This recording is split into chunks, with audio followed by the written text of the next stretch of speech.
Internet Daniel with Driving and Dragons. Got another Game Master short for you here real quick.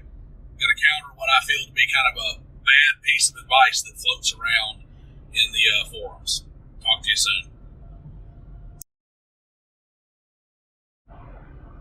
So, gods in your games. We need to remember, I think, in our tabletop games, if we want to have a more lived-in, breathed-in world that feels more real to our players, we got to remember that gods are many, many, many levels above and beyond players and their characters. They're all knowing, or they have, great scope of knowledge within their portfolios. They have they're a living, breathing part of the world, but they are very big picture and very long term. Even when you have in your game maybe ways to extend life to long lengths, or you have ways like races like elves or something that might live to be 700 or 800 years old, you still have to remember that these are all a blink of the eye to an immortal deity.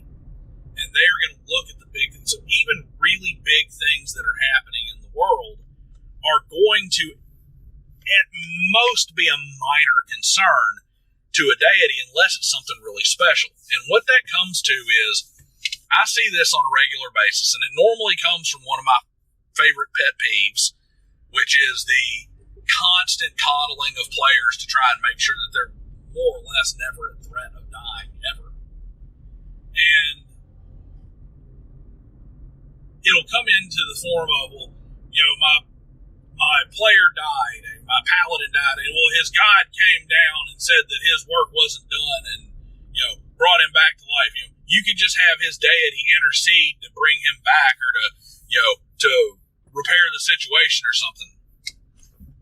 Don't do this. Especially don't do this for lower level, weaker characters. Okay?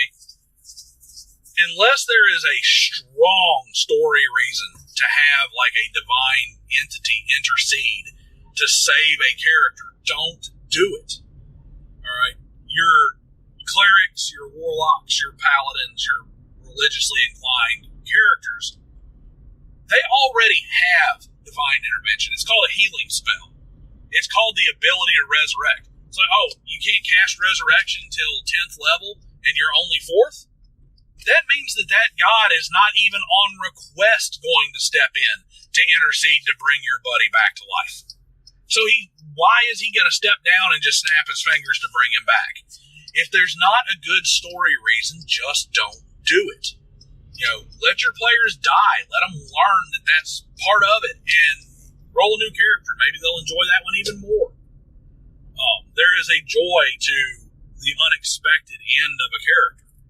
But the big thing is that really kind of takes your world out of it. It makes it to where now your players are the center of the universe.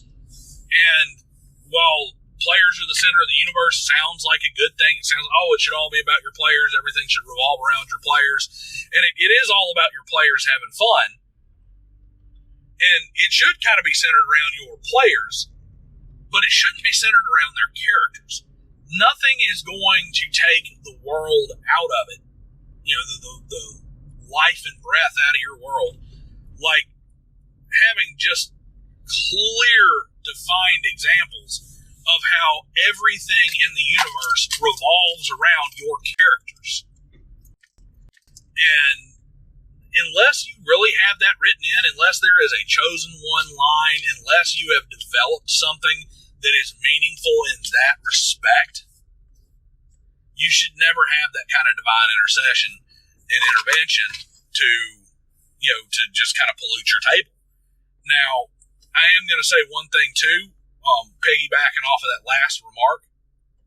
You need to be super, super careful if you're going to pick a member of a party to be, or even the party as a whole, to be a chosen one type deal.